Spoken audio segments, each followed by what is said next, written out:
반갑습니다. 2024학년도 1학기 중간고사가 마무리가 되었습니다. 그래서 창동고등학교 2학년 문학과목 중간고사 리뷰를 맡게 된 저는 미래국어영학원 강승규 선생님입니다. 먼저 시험 공부하고 이번에 시험 치르느라 우리 학생들 너무 고생 많았다고 이야기해주고 싶고요. 또 더불어 자녀들이 시험 공부하느라 옆에서 눈치 보면서 또 마음으로 항상 응원하시고 또 뒷바라지 해주셨던 우리 학부모님 여러분들께서도 대단히 고생 많으셨습니다. 먼저 이번 시험에 대해서 좀 한마디로 요약하자면 이렇게 말할 수 있을 것 같아요. 역체감에 가려진 난이도의 보편화다. 이게 용어가 조금 생소하신가요? 조금 쉬운 말로 바꿔볼까요? 이렇게 바꿔보겠습니다. 표면적 쉬움에 가려져 있는 결과적인 까다로움이었다. 이번 시험 마치고 대다수 학생들의 반응이 어땠느냐? 선생님 너무 쉬웠습니다. 시험 보고 나니까 막 10분, 20분 시간이 남았습니다. 저 막 몇 개 틀렸는데 이번에 망한 것 같아요. 어떡하죠? 이런 식으로 약간 학생들이 걱정도 많이 하고 전반적으로 쉬웠다. 체감 난이도가 무척 낮았다라는 반응이었는데요. 막상 시험 성적 결과 나온 걸 두고 보면요. 표면적 쉬움에는 가려져 있었지만 결과적으로는 까다로운 부분이 있었다라고 말씀을 드리고 싶습니다. 올해 창동고등학교 2학년 학생들 같은 경우는 작년 1학년 때 치렀던 4차례 국어 시험이 전반적으로 무척이나 어렵고 까다로운 시험들이었어요. 그래서 역대급 난이도로 손에 꼽았던 1학년 시절을 보내고 올라와 보니까 이제 상대적으로 올해 시험이 쉽게 느껴졌을 수밖에 없었을 겁니다. 그래서 역체감이 강하게 온 거죠. 그렇지만은 이번 시험의 난이도가 마냥 쉬웠냐? 라고 하기보다는 약간 보편적인 난이도에 가깝다라고 보시면 될 것 같습니다. 자, 우선 성적 동향에 대해서 좀 간단하게 좀 정리를 드리면요. 우선 1등급 컷은 내 90점대에서 형성이 될 것으로 보입니다. 이미 학교에서 어느 정도 좀 얘기가 된 것 같은데요. 90점 넘는 학생들 15명 정도, 90점에서 이미 1등급 컷은 끝이 나는 것으로 보입니다. 특히나 만점자가 한 명도 없다, 지금 이런 얘기들이 나오고 있는데요. 그래서 마냥 만만한 시험은 아니었다라는 얘기가 되겠죠. 근데 중요한 것은 이겁니다. 우리 상위권 친구들, 작년 기준으로 상위권 친구들 중에 이번 시험에 약간 삐끗한 친구들이 있어요. 이번 시험에서 3개 내지는 4개 정도 틀린 친구들, 90점까지 들어가지 못하고 80은 중후반대에 있겠죠. 그런데 더불어 작년 시험에선 부진했지만 올해 약진했던 중상위권 친구들이 있습니다. 이 친구들이 이 80점대 중후반 점수에 밀집해 있는 것으로 보입니다. 굉장히 많은 수 학생들이 이 86점에서 89점 사이에 몰려있다라고 우리가 볼 수가 있겠고요. 더불어 또 작년에 이제 중하위권에 머물렀던 학생들, 만족할 성적을 얻지 못했던 학생들 같은 경우도 올해 같은 경우는 70점대 무난하게 안착하는 그런 모습들을 많이들 보이는 것 같아요. 그래서 등급과는 별개로 어쨌든 절대적으로 점수 자체가 많이 오르는 상황이다 보니까 우리 작년에 좀 등급이 낮았거나 성적이 많이 안 좋았던 친구들도 올해 같은 경우에는 시험 결과를 통해서 상당히 큰 성취감, 동기부여 느끼고 있는 상황이겠다. 그래서 기말고사에서 더욱 분발할 만한 여지들이 있겠다라고 말씀을 드릴 수 있겠어요. 그래서 결과적으로 예상을 조금 해보자면 기말고사는 우리 상위권과 하위권이 어지럽게 뒤섞여서 굉장히 치열한 경쟁과 혼전 양상을 보일 것으로 예상이 됩니다. 특히 이제 중간고사 등급을 지켜내려고 하는 학생들, 그 다음에 반드시 역전해서 등급 상승을 목표로 하겠다 하는 학생들 사이에 이 점수 차이가 지금 굉장히 근소한 편이라고 보시면 되겠어요. 그래서 이 중상위권 아까 말씀드렸던 80점대 중후반대의 학생들 같은 경우는 그 위에 있는 1등급 학생들과 맞물려서 등급의 등락이 속출할 것으로 예상됩니다. 따라서 이번 중간고사 한 번만의 성적만을 가지고 1위 비하는 것은 절대 금물이겠죠. 남은 기간 동안 기말고사까지 각자 이번 시험에서 발견하게 된 단점들, 약점들 충분히 보완하며 대비하는 시간이 되어야 하겠습니다. 자, 그래서 이번 시험의 출제 경향 가볍게 좀 말씀을 드리면요. 1학년 때부터 계속해서 이 수능형 출제라는 것을 지속적으로 일관되게 유지가 되고 있습니다. 근데 이런 수능형 출제라는 것이 결국은 작품에 대한 전방위적인 이해를 요구한다라고 보시면 되겠어요. 작품 내적인 내용이나 형식은 물론이고 작품 외적으로도 작가라든지 시대 상황이라든지 관련된 다른 작품과의 어떤 비교까지도 가능해야 합니다. 자, 그래서 이런 수능형 출제가 계속해서 지속되고 있고요. 더불어 이제 문학 과목임에도 불구하고 비문학 영역이죠. 우리 독서, 화작, 언매, 그죠? 이제 화작 같은 경우는 화법과 작문, 언매는 이제 언어와 매체인데요. 이제 그런 비문학에서 출제할 법한 문제 유형을 차용해서 학생들의 전반적인 국어 교과에 대한 이해라든지 어떤 전반적인 접근 방법이 잘 잡혀 있는지를 요구하고 평가하려는 문항들도 일부 존재했었습니다. 자, 무엇보다도 저희 학원에서 이번에 학생들 결과를 보면서 가장 절감한 것 중에 하나는요, 고등교과 수준에 부합하는 우리 국어 영역에서의 주요 개념 숙지가 반드시 필요한 시점이다 라는 겁니다. 이번 중간고사에서도 사실 문학을 공부하는 고등학생들이라면 당연히 기초적으로 중요하게 숙지하고 있어야 하고 당연히 알고 있어야 하는 개념들에 대해서 다수의 문항을 출제한 바가 있습니다. 그래서 구체적으로 이번 이 중간고사에서 이런 출제 경향이 어떤 식으로 반영이 되었는지 우리 대표 문항 사례를 통해서 같이 좀 살펴보도록 합시다. 자, 다음 문제는 이제 이번 중간고사 15번 문제입니다. 이번 중간고사 15번 문제고요. 이제 가는 이제 산유화라고 해서요. 이제 현대시입니다. 이제 김소월의 시인데요. 답이 적절하지 않은 것 찾는 문제였고요. 답이 2번이었습니다. 우리 여기 예시로 가져온 친구 같은 경우는 우리 잘 맞춰왔는데요. 우리 많은 친구들이 실수하고 틀린 문제 중에 하나예요. 이제 친구들이 착각한 포인트가 뭐였냐? 우리 선택지를 보시면 같은 시어를 반복한다라는 얘기가 있습니다. 근데 이 같은 시어를 반복할 때 정서가 강조되고 부각되는 효과가 있다라고는 많이 가르치고 학생들도 그렇게 잘 알고 있습니다. 그런데 여기 선택지를 보시면 같은 시어를 반복하여 전통적 정서를 표현했다. 다시 말해 시어를 반복했다고 해서 우리가 이별의 정한이라든지 혹은 지조와 절개라든지 하는 전통적인 정서를 표현하는 것은 조금 어색한 연결이라고 보시면 되겠습니다. 그래서 바람직하지 않은 선택지 같은 시어의 반복을 통해 전통적 정서를 표현했다. 답은 2번이었는데요. 더불어 이제 이렇게 오해한 친구들도 있어요. 우리 산유화 같은 경우는 현대시이긴 하지만 전통적인 소재, 가령 꽃이나 산 같은 자연물들을 활용하고 있고요. 그다음에 전통적인 형식, 이를테면 삼음고의 운율을 가져갑니다.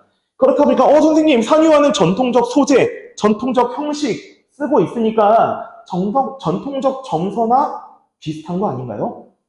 네, 엄밀히 다릅니다. 그래서 이 소재나 형식을 전통적으로 썼다고 해서 아까 말씀드린 이별의 정한이라든지 그런 정서들이 무조건 전통적으로 쓰였다라고 보는 것은 무리가 있습니다. 자, 그래서 이제 이 문항이 시사하는 바는 일단 단순히 암기하면 안 된다는 거예요.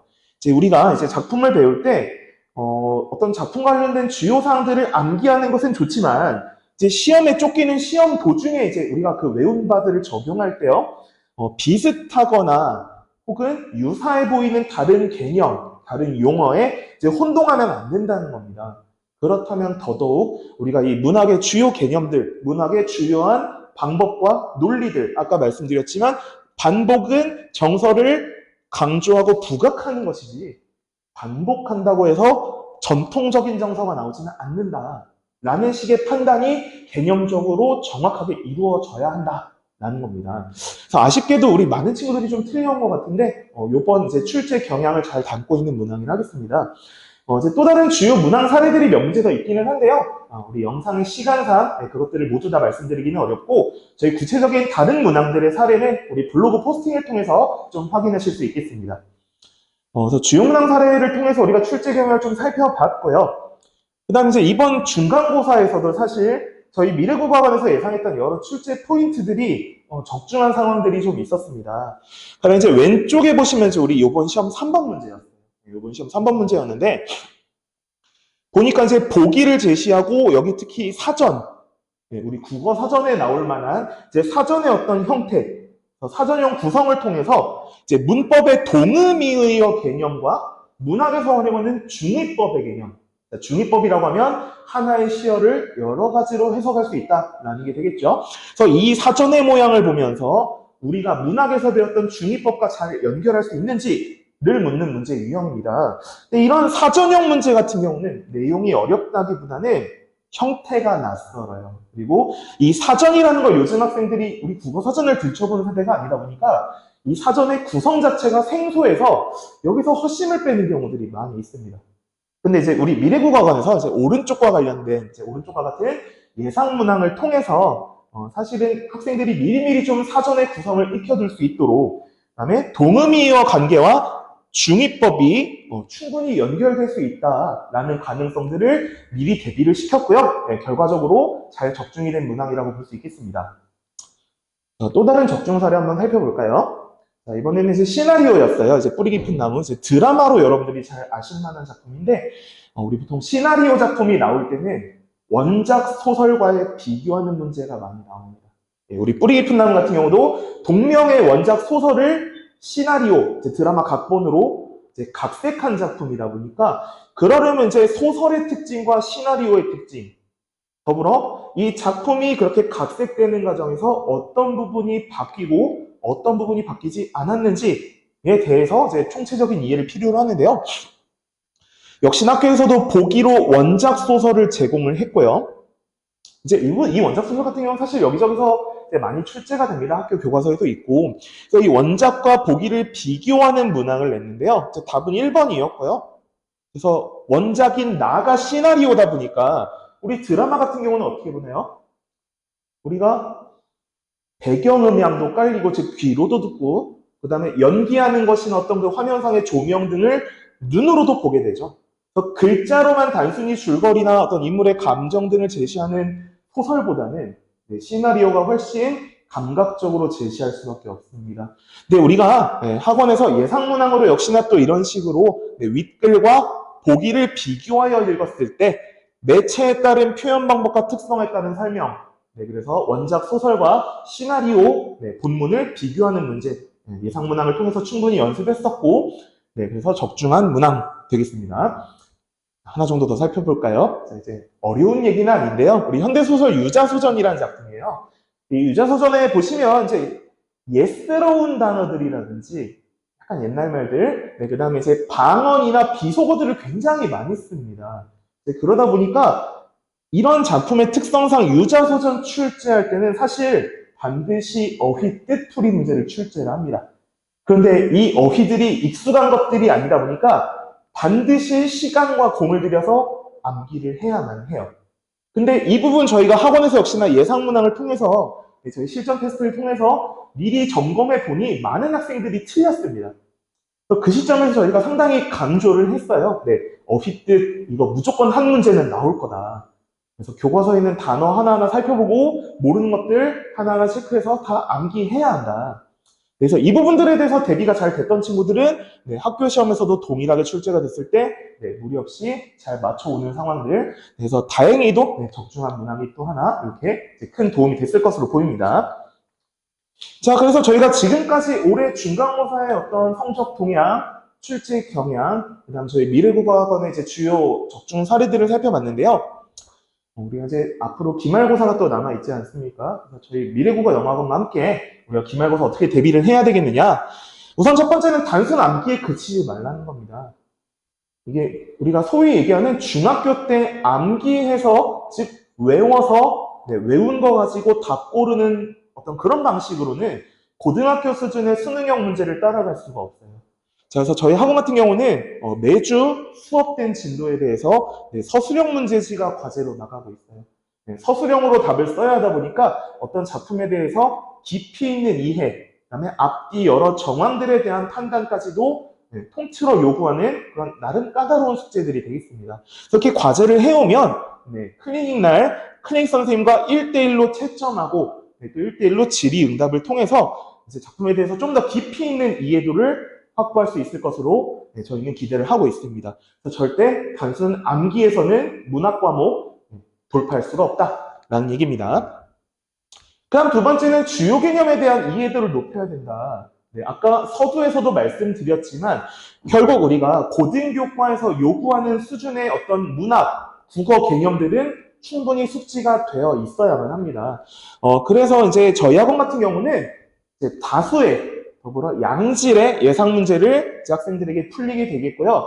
그럼 예상 문제를 풀다 보면 이제 내가 처음 보는 외부 작품들도 많이 만나보게 되고, 그다음에 선택지에 어떤 내가 모르는 개념들이나 단어들, 이제 그런 것들도 많이 마주치게 되거든요. 그래서 단순히 풀고만 끝나는 것이 아니라 그 내가 풀어본 문제에 대해서 꼼꼼하게 오답 정리하고 꼼꼼하게 선택지 5개를 다 살펴보며 선택지 분석하는 방식을 습관화하도록 지도하고 있습니다. 네, 그렇게 하다 보면 내 선택지에서 만났던 외부 지문들 혹은 개념들 전반적으로 한 번씩 경험하게 되는, 그죠? 그런 일종의 어떤 상식이 좀 쌓여가는 그런 효과들이 있겠죠. 그래서 폭넓은 개념 이해를 통해 우리가 기말고사 출제에 대해서도 아마 기말고사에서도 이런 식으로 문학과 국어의 어떤 기초적인 개념들은 알고 있을 거다라는 전제하에 출제들을 많이 할 거예요. 그런 부분들에 대해서 저희 학원에서는 예상 문제 풀이, 오답 정리, 선택지 분석, 습관화를 통해서 돌파를 하겠다라는 부분들을 좀 약속을 드리고요. 네, 마지막 항상 중요한 부분이지만 내신 범위에 대한 커버는 빈틈없이 해야 합니다. 그래서 저희 학원 같은 경우도 교재 본문만 보는 것이 아니라 교재 본문 오른쪽 날개에 있는 내용들, 밑에 있는 어휘풀이나 구절풀이, 그다음에 항상 본문 옆에 있는 핵심 정리, 나아가 본문 앞에 있는 개념과 이론들, 본문 뒤에 있는 학습 활동까지도 저희가 물샐 틈 없이 강의를 통해서 커버를 하고 있고요. 더불어 이제 통합 필기 프린트, 아이들에게 필기 프린트, 저희가 아이들이 손필기한 프린트 확인을 해서 그것들을 종합해서 제공을 하고 있습니다. 그래서 이 통합 필기 프린트를 통해서 학교에서 수업해준 내용들까지 좀 마스터할 수 있도록, 그리고 나아가서 저희 시험을 앞두고 수차례, 이번 시험 같은 경우도 저희가 3차례에 걸쳐서 50분씩 시간을 재면서 33문제, 실제 OMR에 마킹까지 해가면서 아이들이 실전적으로 연습하는 경험들을 좀 쌓아주고자 했어요. 그래서 수차례 실전 테스트를 거치면서 우리 학생들이 당황하지 않고 실제 시험장에서 50분 동안 문제 풀 때 충분히 실력 발휘 제대로 할 수 있도록 실전 연습까지 총망라한 내신 대비가 필요하겠고, 그런 부분들 저희 미래국어원에서 제공할 수 있다는 것을 약속드리겠습니다. 그래서 지금까지 창동 2학년 1학기 중간고사 문학 과목 시험 리뷰 영상이었고요. 이어지는 문학 기말고사 대비도 저희 미래국어원과 함께 하시면 우리 학생 여러분들이 만족할 만한 성적, 만족할 만한 등급 얻는데 큰 힘이 될 것이라고 믿어 의심치 않습니다. 긴 영상 봐주셔서 감사합니다.